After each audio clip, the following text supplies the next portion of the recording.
Good evening and welcome to Landmark Broadcasting Network. God bless you for being there every time to hear these anointed words. Let's have a word of prayer before we go into today's message. Father, in the name of Jesus, I pray that you will bless all my listeners today in the name of Jesus.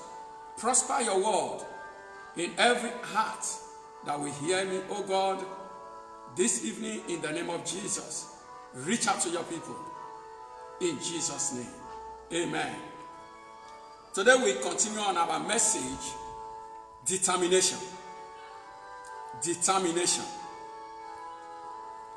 Yesterday we tried to look at the definition of determination and the importance of determination.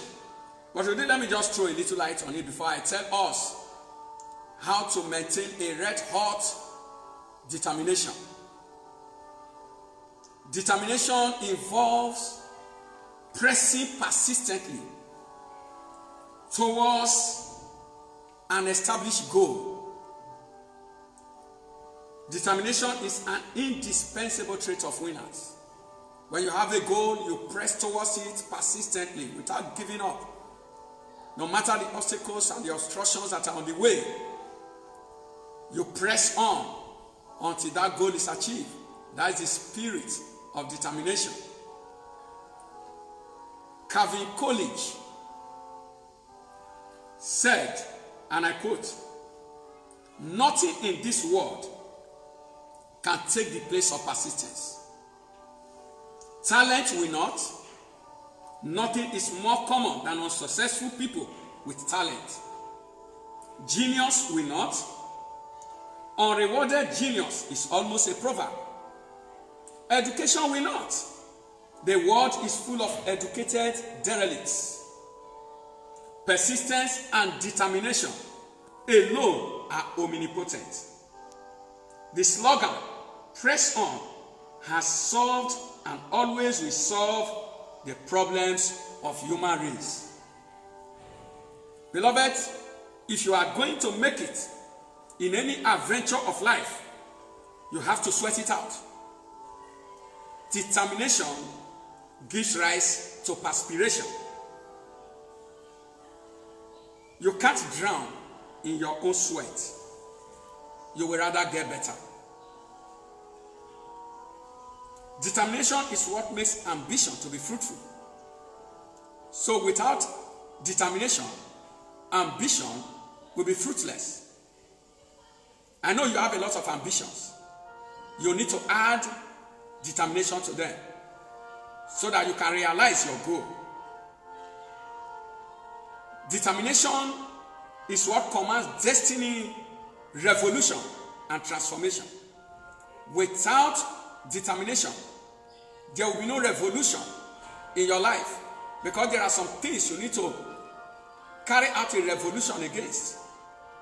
It takes determination to push out some habits that hold us down, that make us to be failures. It takes determination. So for those revolutions to take place and give rise to transformation in your life, you need the spirit of determination. Do you know that determination makes you an attraction? People are attracted to people who are determined. It makes you an attraction. And I know you want to be an attraction to your mate, to your world, in your field, in whatever thing you do. I know you want to be an attraction.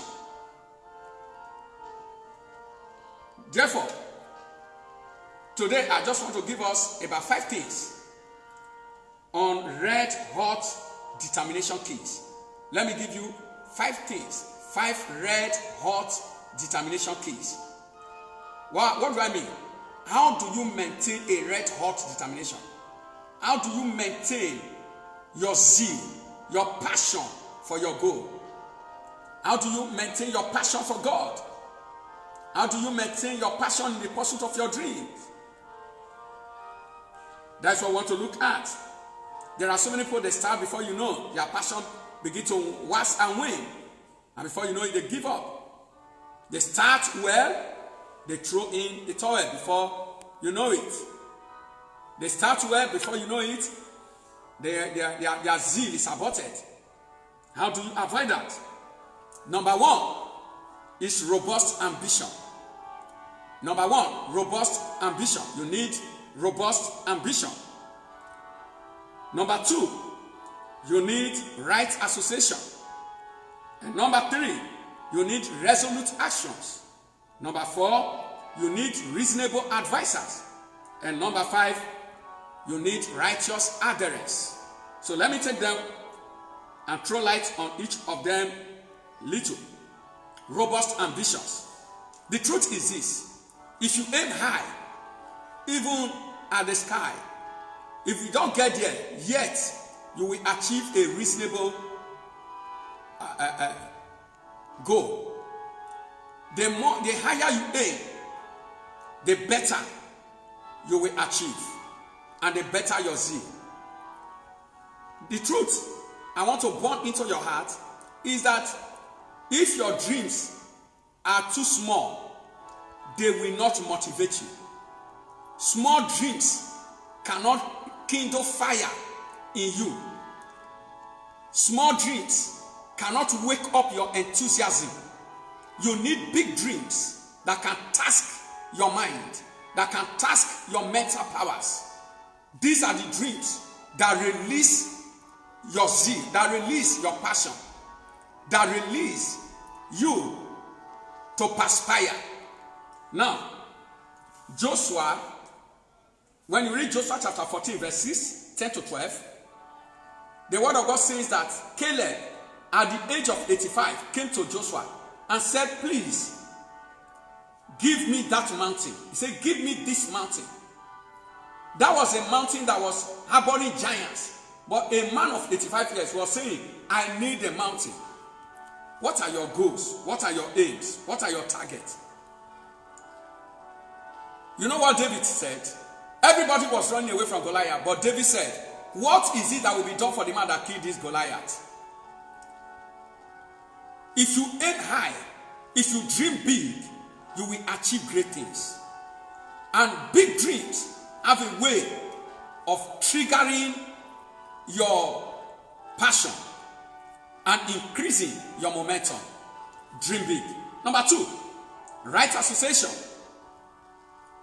In 2 Kings chapter 10, when you read from verse 15 and 16, the word of God said that when Jehu was riding to go and exterminate the house of Ahab by God's ordination, he met his friend Jehonadab, and he told him, is your heart right as my heart is? And he said, yes. He said, join me in my chariot.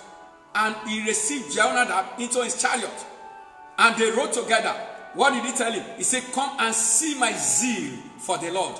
Beloved, the people you need to join their chariot are those that have zeal, are those that are passionate, are those that perspire, are those that are determined. If you join people who have no zeal, your little zeal that you have will die.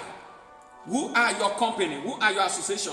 In Luke chapter 24, when you read verse 30 to 33, the word of God said that the men that were going to Emmaus, after Jesus has explained scripture to them, and Jesus has left them, the word of God said that they said among themselves, oh, did not our heart burn within us when he reasoned with us?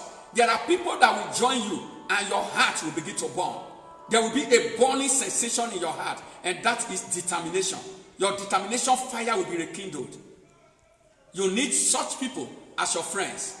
You need such people. There are people that will greet you, that you join the association. When they greet you, the baby of your dream will leap for joy. You remember when Elizabeth had the greeting of Mary? The baby in her womb leaped for joy. Who are your associates? Number three, take resolute actions.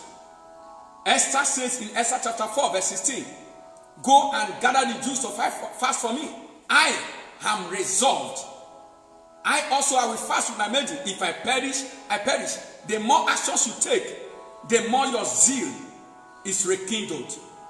If you don't dream and go to bed, dream and take actions. Have a resolute mindset. Job 27 verse 5 to 6. Job said, no matter what happens, I will not let my integrity go away from me. I hold fast to my integrity. Resolute actions, they are very, very important. The reasonable advisors. When you look at 2 Chronicles chapter 26, verse 3 to 5, Uzziah was just 16 years old when he came to reign. But the word of God said he succeeded massively. It was a first, even to build engines that can shoot missiles in Israel. Why? Because he had a reasonable advisor, a man of God that have understanding in the visions of God. And that man was Zechariah the priest. Have a reasonable mentor. When these people come into your life, your zeal will never be the same. Your passion will never be the same. They will definitely add to your life. They will increase your life.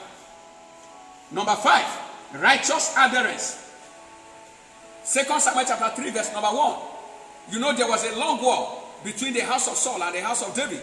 And the word of God said that the house of Saul was waxing weaker and weaker. But the house of David was waxing stronger and stronger. Why was it like that? Because the house of Saul was the house of backsliders. People who have gone away from the house of God, from the will of God. If you are not in the will of God, your zeal will die. Your passion will die. Your passion will die. But when you are in the will of God, like David, you discover that you will be waxing stronger and stronger. Your zeal will be on the increase. God bless you till I come your way again tomorrow. I speak over your life that this words will trigger your highest passion and cause you to achieve the highest goals of your life and also become a kingdom addict. Become one that God will boast of in the pursuit of holiness and righteousness. In Jesus' mighty name we pray. Don't forget to like, don't forget to share as many times, and don't forget to comment as many times. As you do so, God of heaven will surely bless you. Till I come your way tomorrow again, this is Landmark Broadcasting Network on the platform of Living Bread Bible Church. Fellowship with us on any branch of Living Bread Bible Church. God bless you. Stay safe and stay blessed.